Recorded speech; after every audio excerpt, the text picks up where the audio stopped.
Welcome back to Siput Hutan. Jadi hari ini tuh kita mau ngobrolin tentang hard body. Gak apa-apa ini. Oke, jadi hard body itu ada yang menarik. Menariknya tuh gini. Kemarin itu ada pembicaraan antara saya dan Johan yang menyatakan kalau hard body itu semacam jebakan. Kenapa kok jebakan? Karena hard body itu membuat orang bermain RC habisnya jadi banyak. Nah, pada kesempatan ini saya mau ngobrolin, ya curhat lah, tentang beberapa arah dasar. Kok arah dasarnya terlalu dalam ya, teman. Hal-hal yang kalian perlu ketahui tentang hard body. Jadi ada 3 hal. Yang pertama itu ini RC ya. Nah, ini RC-nya. RC-nya ini kan nggak hard body. Ini body Lexan, ya. Nah, RC ini akan dikonversi menjadi hard body. Nah, seperti ini ya.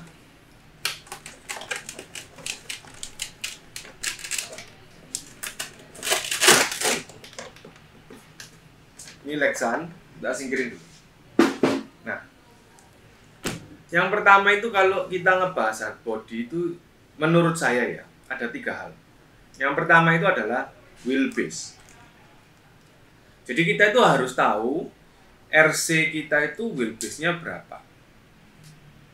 Jadi ini ngomongin kalau punya RC ya. Udah punya RC, jadi kita melihat RC kita ini bisa di wheelbase berapa.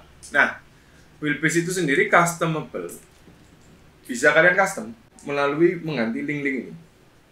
Link yang gede-gede ini kalian bisa ganti jadi bisa dipendekin atau dipanjangin. Umumnya link ini berada di ukuran 313. Ya, jadi kebanyakan RC Adventure itu di 313. Nah, dari situ tuh kalian bisa menentukan hard body mana saja yang kalian bisa pilih. Tentunya ya disesuaikan lagi dengan keinginannya. Seperti itu. Jadi jangan beli body kecil untuk wheelbase panjang, ataupun sebaliknya jangan beli body panjang untuk wheelbase kecil. Kecuali kalian mau custom. Nah, kalau custom bebas. Jadi kalian mau apain aja, panjangin pendekin terserah. Itu tips yang pertama. Yang kedua adalah menyesuaikan ekspektasi. Jadi udah tahu nih, misalnya ya, saya pengennya RC itu di ukuran 313 ini, punyanya 313. Bodi yang bisa dipakai ini apa aja? Ya, sebagai contoh, bodi Rubicon, bodi Cherokee, bodi Defender.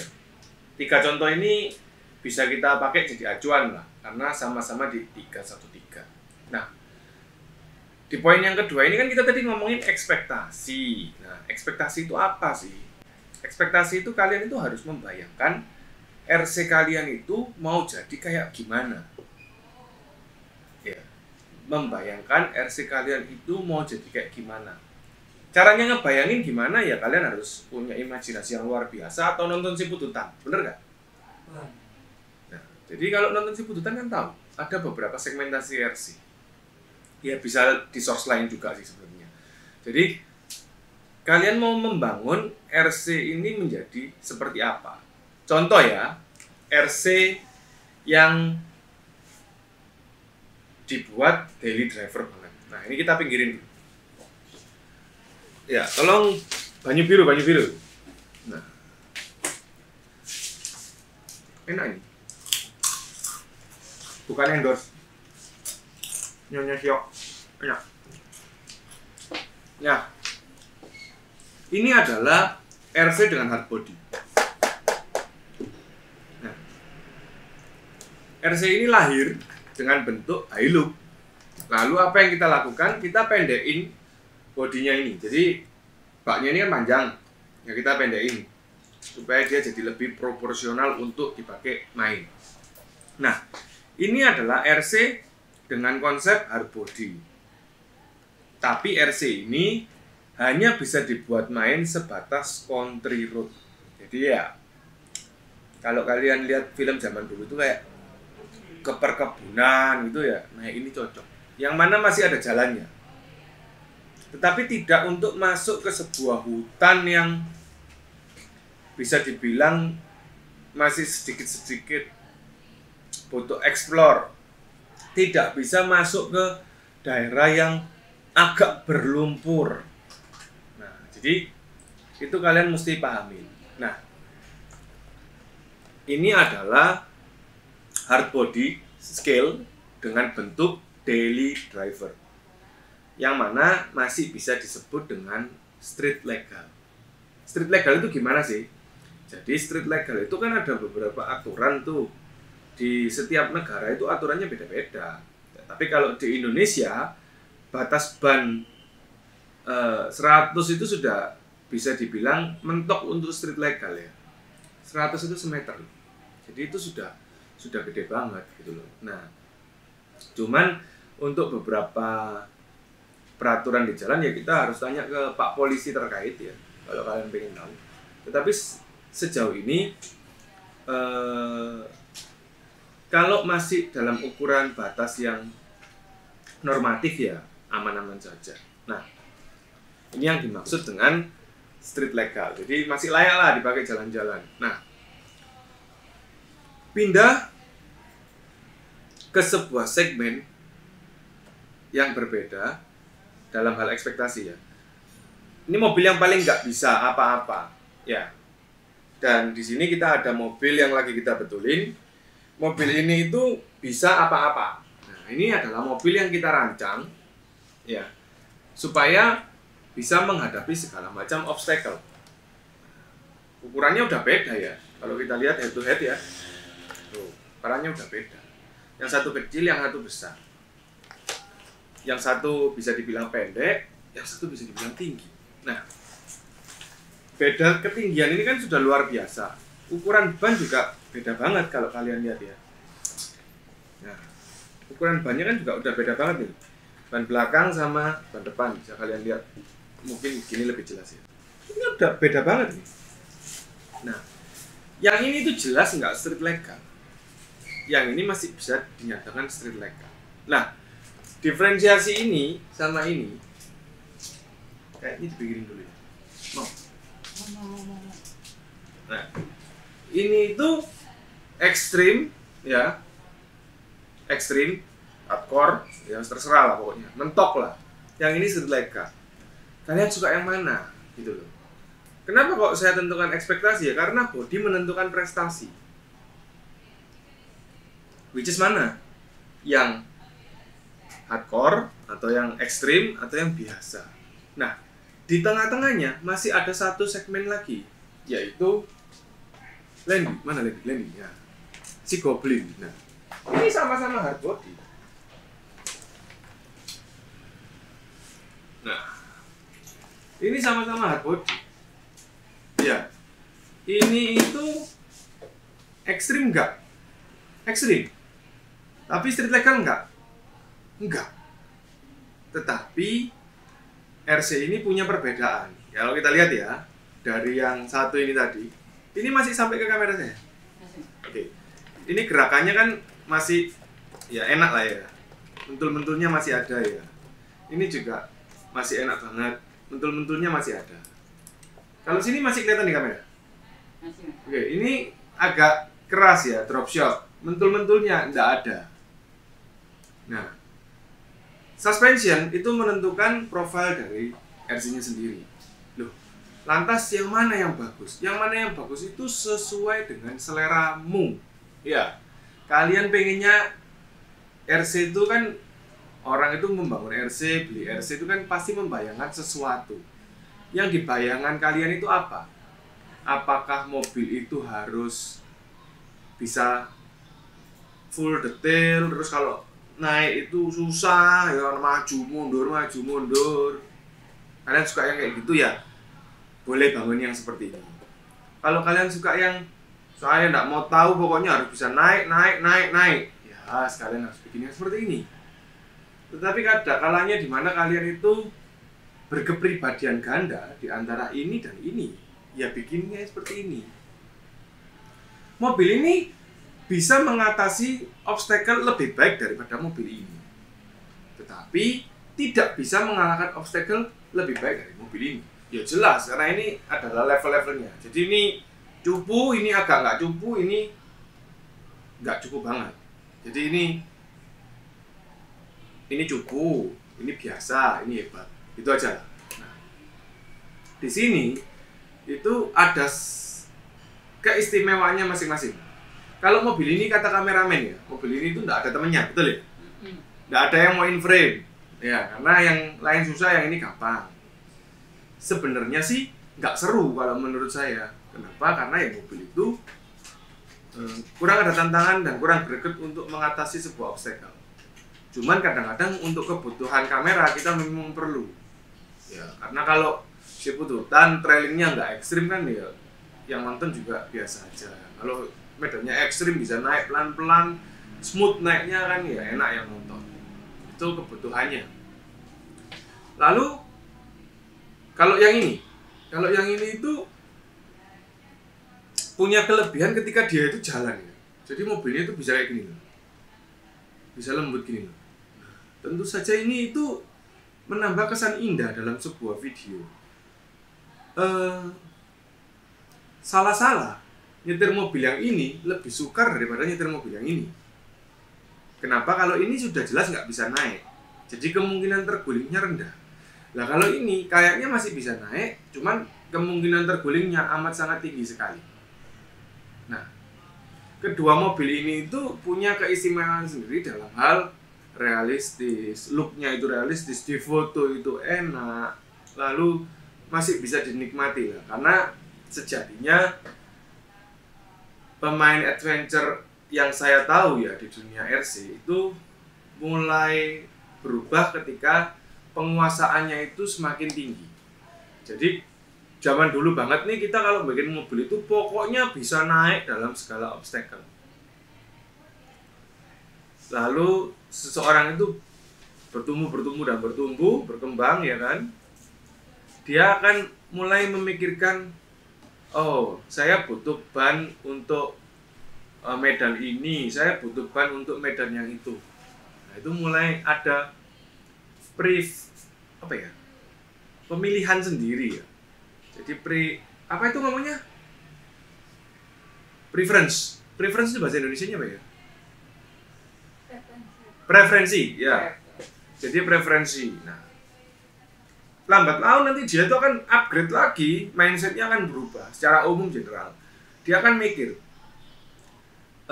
saya kayaknya perlu mobil satu lagi. Nah ini mulai ya, mobil satu lagi, dan nanti jadinya banyak. Jadi mobil ini spesialis ekstrim, mobil ini spesialis CR-an. Nah mobil ini buat adventure tipis-tipis. Nah akhirnya beranak pinak. Dan nantinya pada kondisi yang kronis dan tidak tertolong, dia akan mikir gini, kayaknya mobil CR-an saya kurang deh ya. Masa CR-an pakai Hilux terus? Saya pengen bikin VX. Kayaknya mobil adventure tipis-tipis saya ini terlalu ekstrim. Saya pengen membuat mobil lain, Bronco misalnya. Kayaknya mobil adventure ekstrim saya ini bosen kalau jadi Rubicon terus. Saya pengen ganti, misalnya ke apa itu namanya itu, Hongko. Nah, ke Hongko itu bisa aja. Jadi ya itu kembali lagi ke kalian yang menentukan. Kenapa kok disebutkan 3 segmen ini tadi harus ditunjukkan? Menurut saya ya karena hardboard itu mahal, susah, buang-buang waktu. Jadi ditentuin, jangan kalian bangun Hilux kepengen se-ekstrim Rubicon. Bisa nggak bisa, tergantung pola kreativitas dan part yang kalian tentuin. Tetapi untuk yang spesialis ya, kalau ekstrim ya pakai Rubicon, nggak bisa pakai Hilux. Ya kalau suka modifikasi apa aja bisa sih sebenarnya. Cuman kita kembalikan lagi ke kegunaan dan fungsinya lah. Lebih tepatnya ini untuk apa? Kalian bisa pakai sneakers ya untuk acara resmi gitu loh. Tetapi kan ada baiknya kita melihat skala resminya acara itu. Kalau resmi banget, ya pakai sepatu kulit lah. Kan juga nggak mungkin kita pergi ke acara yang sangat resmi pakai sneakers. Contoh ya, diundang presiden. Jelas ditulis di situ pakai baju rapi sopan, batik gitu ya. Masa berani pakai batik, celana jeans, sneaker? Setahu saya yang berani gitu cuma satu tuh, Zidane gitu. Zinedine Zidane, bukan Zidane penyanyi itu ya. Ya karena apa ya, dia tidak punya batik, waktu itu dia pinjam. Tapi kalau kita sebagai orang yang punya persiapan, tentu saja kan berpikir ulang ya. Oh harusnya mungkin ke acara yang lebih formal atau itu ya pakai sesuai dengan dress code yang benar. Nah, acuannya sih seperti itu. Tapi di luar itu ya kita open mind sih. Kalian juga masih bisa melakukan hal-hal yang seperti tadi, mengganti wheelbase lah, ngakalin body dipotong-potong, dipanjangin lah, itu bisa banget gitu loh. Jadi itu kembali ke preferensi kalian masing-masing. Dan poin yang ketiga adalah fitur dari kendaraan kalian. Nah, ada beberapa hal yang perlu kita pahami bersama ya. Sebagai contoh, ini aja. Kita turunin dulu. Ini tolong baju biru dong.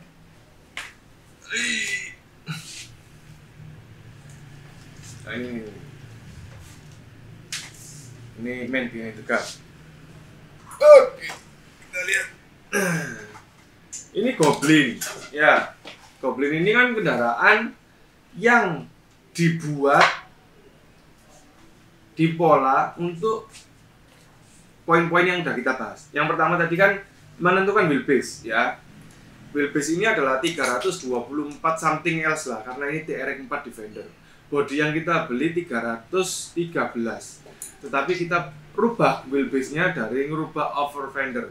Dicuri over fendernya depan dan belakang sehingga bisa kalian lihat ini pas. Tidak ada masalah. Nah, kita memang sengaja mau membuat bodi mobil ini itu menjadi landy. Kenapa? Karena landy itu kan istilahnya bisa dibilang ini adalah apa ya? Kulturnya RC Adventure, bener ya? Jadi kalau RC Adventure harus landy. Ya wis lah. Akhirnya kita buat. Jadi mobilnya tahu ya 324. Kita tentuin wheelbase-nya, bodinya kita ukur lagi masih masuk. Oke, kita masukkan bodi itu. Jadi dari dua opsi tadi itu sudah goal, sudah cek. Nah, opsi yang terakhir itu adalah menentukan fitur dari kendaraan yang ingin kalian pakai. Apa sih fiturnya? Apa sih yang mau kalian tambahin? Cukup atau enggak? Nah, ini kita lihat.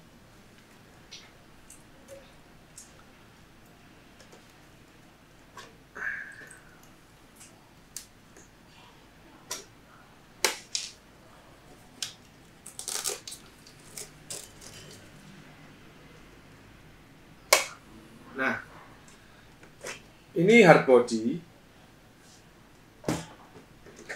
seperti ini. Nah, ini sasis. Nah, bisa kalian lihat kebutuhan kita adalah menggunakan sound. Ini kan sound ya. Jadi kita pakai ISS. Nah, ISS yang kita pakai ini ISS single. Kenapa kita pakai ISS single? Karena udah nggak cukup kalau kita pakai double. Kenapa ya? Karena kita harus menyesuaikan sisa ruangan yang ada dari sasis dan juga sisa ruangan yang ada dari hardbody. Nah, kalian bisa lihat ini pasang hardbody tanpa cowok ya. Jadi kita bener-bener ukur, kita bener-bener main puzzle untuk naruh spare part pendukungnya dia ini. Saya ingin mobil itu dual speed. Saya ingin mobil itu ada devlog depan belakang. Jadi kalian perlu perhatikan banget ya posisi spare part ini. Nah, ini tuh bener-bener harus kalian cermati, bener-bener harus kalian hitung, prediksikan ukuran-ukurannya ini, tinggi-tingginya ini, sehingga dalam proses fitting itu kita nggak perlu terlalu susah untuk alignment, kita juga nggak perlu coak-coak ini, nggak ada yang dicoak.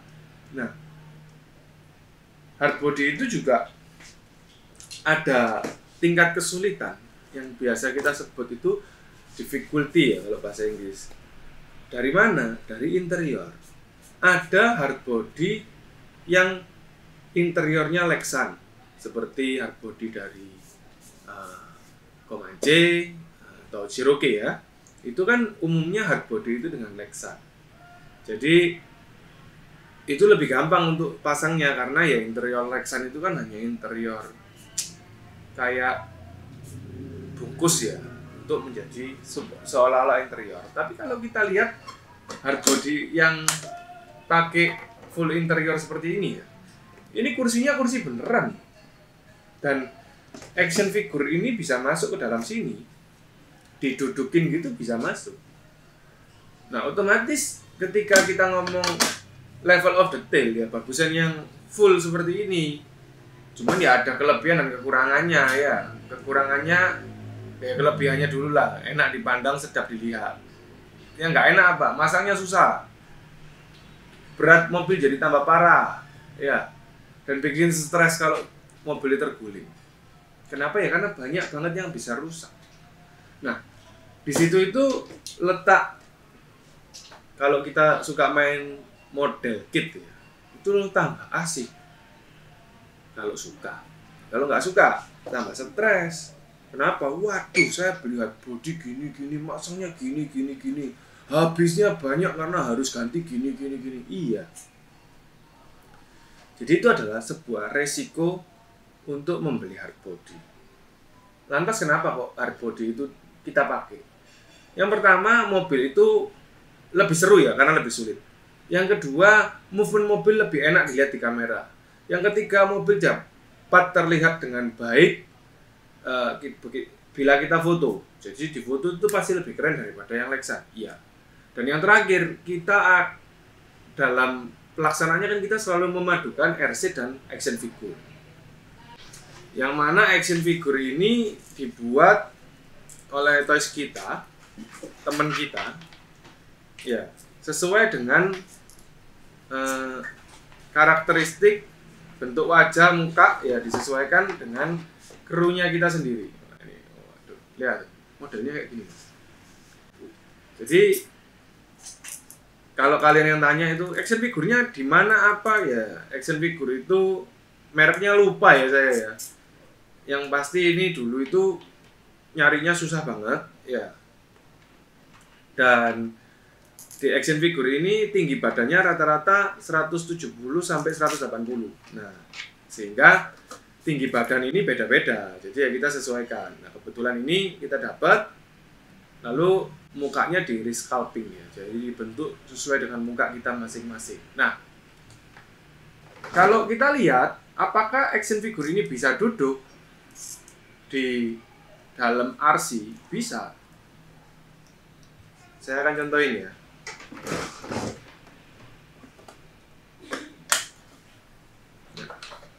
Dia duduk normal, masuk belum? Nah, ini loh, lihat. Kelihatan kan ya? Nah. Lalu kalau kalian lihat kakinya, nah, kelihatan kakinya? Nah, dia duduk, jadi nggak dipotong-potong. Kalau kakinya dipotong nanti susah. Kenapa ya? Karena kebutuhan kita bikin film, terus kita butuh action figure ini untuk berada di gambar tersebut, kadang keluar, kadang di dalam, kadang bercerita, kadang diem aja. Nah, di situ itu letak kesulitannya akan jadi beda-beda. Nah, jadi itu adalah hal-hal yang perlu kalian perhatikan ketika setting hard body. Nah, tentuin aja kalian punyanya apa. Ya. Dari situ kalian ambil beberapa tipe pilihan. Saya pengen mobil bisa ekstrim. Ya berarti yang tadi high look dicoret. Terus Landy mungkin kalau D110 yang 4 pintu ini kalian harus agak coret tengah ya, diganti ke yang model pickup karena itu kan lebih ringan, lebih enak buat main ekstrim. Tetapi kalau memang saya bener-bener pengen ekstrim Van, saya pengen impossible climb, saya pengen naik sih sampai tekuannya mati, ya jelas beli aja Rubicon. Karena ya apa? Ya karena ya memang di situ letak pentingnya pemilihan bodi. Nah, dari situ udah cukup jelas ya buat sobat sekalian, 3 opsi itu yang harus kita pertimbangkan betul. Yang terakhir adalah cara masangnya. Jadi masang hardbody itu banyak caranya, bisa pakai magnet, bisa pakai body pin, body clip, bisa pakai strap. Itu terserah kalian suka yang mana ya. Kalau yang mahal-mahal malah pakai screw ya. Jadi kalau kita lihat RC4WD Banyu Biru yang tadi itu, mana coba lihat. Ya, ini pakai screw, pakai baut. Jadi baut ini loh, di dekat pintu ini, ya. Dia akan sampai di ini, ada 2 ini. Nah, 2 di jari saya ini, pas di jari saya. Nah, jadi di situ dia akan melekat. Jadi ya sah-sah saja, yang penting nggak gampang copot. Nah, kalau saya sih yang mudah dibuka dan dipasang tapi nggak gampang copot. Caranya gimana ya? Pikir aja sendiri. Kita perlu kreativitas. Nggak ada yang benar, nggak ada yang salah. Pokoknya bodinya itu center, wheelbase-nya itu ketemu di tengah, ya. Ya udah, bagaimana cara kalian mengkreasikan? Ya, mau pakai slot, pakai gembok ya mungkin boleh. Bisa jadi ya. Bisa. Bener kan? Pakai slot tuh. Bisa itu. Jadi murah, beli di toko bangunan bisa. Menarik itu. Bener itu. Iya gak sih? Kan ada yang tipis-tipis. Nah iya. Jadi seperti itu. Nah, itulah pemikiran-pemikiran dasar yang perlu kalian ketahui tentang hardbody. Jadi cara milihnya itu. Jadi dari situ itu nanti kesalahan akan terminimalisir sehingga kita nggak terlalu overspending. Ya, jadi itulah poin-poin pentingnya. Nah, kalau sudah ganti hardbody, ya kalau sudah ganti hardbody itu apa sih yang perlu diganti? Jadi sebenarnya begini, mobil itu kan isinya gear-gear yang berputar, ya. Kalau saya jelasin ke teman-teman yang baru main, ya. Jadi ini ada dinamo, ini muter, ya lari pergi ke transfer case, ya ini juga muter. Si transfer case muter garden depan belakang, ya itu dibantu oleh kopel, yang mana kopelnya juga muter, yang akhirnya disalurkan ke dalam 4 buah roda, betul ya? 4 buah roda itu juga muter. Jadi bisa kita singkatkan, mobil ini adalah sebuah gigi putar yang berhubungan satu sama lain atau bisa disebut berkesinambungan, betul? Nah, kalau kalian sudah sepaham dengan itu, tingkat kekuatan putaran itu ditentukan oleh yang namanya dinamo. Nah, ini mau bikin mobil adventure atau mau bikin mobil balap? Ya adventure, ini si pututan. Ya, oke. Kita mau bikin mobil adventure, kita udah reka ulang tadi bodinya pengen kayak apa dan lain sebagainya pengen kayak apa. Dan semua sudah kita prediksikan. Oke. Setelah bodinya jadi, pernak-perniknya ini sudah pas, sudah seneng semua, dan kita akan pasang dia ke sasis yang udah kita punya tentu saja ya. Oke, sekarang akan saya contohin, kita masukin dia ke sasis. Ini masuk ke sasis. Oke.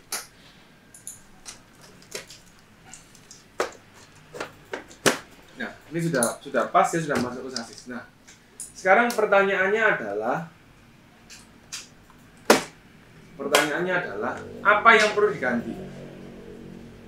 Yang pertama adalah kalian lihat ya, velgnya diganti. Kalau plastik kurang gahar, dia pakai bedlock metal. Oke. Ketika mobil ini sudah diganti velg, bedlock, sudah pakai hardbody, mobil ini akan jadi berat banget. Nah, semakin berat mobil yang kita buat, maka semakin banyak upgrade yang harus kita lakukan. Kenapa? Ingat tadi saya bilang mobil ini adalah gigi roda berkesinambungan. Karena ini udah berat, kita harus pastiin ganti dia dengan kopel yang kuat. Kita harus pastiin dia untuk setiap gearnya itu sudah pakai metal yang HD. Kita harus pastiin baterai juga placingnya tepat. Kenapa? Karena mobil berat butuh baterai gede. Kalau baterainya itu kecil, otomatis cepat habis. Kenapa? Karena motornya harus disesuaikan dengan motor yang berdaya lebih besar untuk torsinya. Loh, kenapa kok perlu torsi yang lebih gede? Karena mobilnya lebih berat. Sehingga mobil berat itu identik dengan habis banyak. Jadi semakin berat mobilmu, semakin habis banyak. Semakin banyak metal part yang kita pakai, semakin spendingnya juga banyak. Paham sampai di sini? Paham. Jadi kalau menyesuaikan hard body itu arahnya tadi dengan 3 poin itu ya, wheelbase, pengennya main kayak apa, fitur mobilnya yang dibutuhkan kayak apa. Setelah itu kalian tentuin mobilnya. Tersangkanya adalah Landy, boleh. Tersangkanya adalah Rubicon, acuannya gitu. Kalian sesuaikan lagi dengan budget, jangan langsung dibeli, disesuaikan dengan budget. Ya, tanya gratis isi pututan, betul ya? Iya. Kalau ini gini-gini, apalagi yang perlu diganti gini-gini. Ini gini-gini, apalagi yang perlu diganti. Supaya apa? Supaya RC yang dibuat itu nggak out of the track. Maksudnya out of the track itu bukan keluar, tetapi misalnya ya, bayangkan RC ini ya, ini sudah 10 kiloan lah ya, more or less ya. Ini berat banget. Dikasih kopel plastik, ya dari RC, sorry ya, yang harganya murah Cinaan ya. Dibuat naik turun ya, pasti kopernya meluntir gak karu-karuan. Nah, di situ itu perlu peranan, apakah kopel ini perlu diganti. Nggak semua orang start kitnya dari Traxxas tuh. Saya juga pernah start kit dari RGT ataupun Freeman. Nah, ya kalau memang Traxxas ya dikit yang perlu kalian ganti, karena apa? Base-nya dia udah kuat banget. Tetapi harganya Traxxas sama Freeman kan juga selisih jauh. Kan yang paling keren itu adalah bikin RC bagus, enak, tangguh, harganya murah. Bener nggak?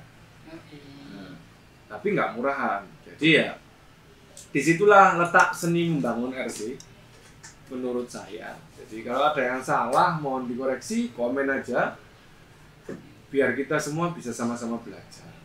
Jadi ya istilahnya itu tidak stres atau tidak apa ya, tidak kaget-kaget gitu loh ketika membangun sebuah RC. Lebih baik kita itu brainstorming bareng-bareng, ngobrol aja ya kan, ini sosmed, dunia sosmed, ngobrol aja nggak ada masalah. Sampaikan kita itu pengennya itu RC kayak gini, enaknya gimana ya? Oh enaknya pakai Rubicon, oh enaknya pakai ini, oh enaknya pakai itu. Oh aku pengennya itu gini, pengennya gitu. Bisa nggak ya RC ku gini? Bisa sih, tapi kayaknya maksa. Mendingan jangan deh, mendingan dirubah jadi seperti ini. Mungkin ini lebih keren, bisa diterima. Oh nggak bisa, pengennya seperti itu. Oh ya terserah, itu kan pilihan kamu. Kita kan cuma menyarankan. Intinya adalah diskusi, karena nggak akan mungkin sebuah transaksi itu bisa sama-sama mulus sampai ke puncak kepuasan yang tepat tanpa sebuah diskusi. Ya, apalagi kita ngomongin RC, segmennya sudah hard body, udah pasti custom, jadi harus banyak diskusi. Oke sob, jadi itulah konten singkat kita hari ini ya. Saya akan lanjut ngelapiin mobil-mobil kita yang lain, karena minggu depan kita harus sudah benar-benar fokus untuk petualangan si Pututa. Jadi buat kalian semua yang baru nonton, thank you banget udah nonton. Jangan lupa subscribe, ya, nyalain lonceng biar tahu update-nya. Komen kalau kalian pengen tanya, dan share, siapa tahu orang lain atau teman kalian butuh konten ini. Terima kasih, sampai ketemu lagi, and bye-bye.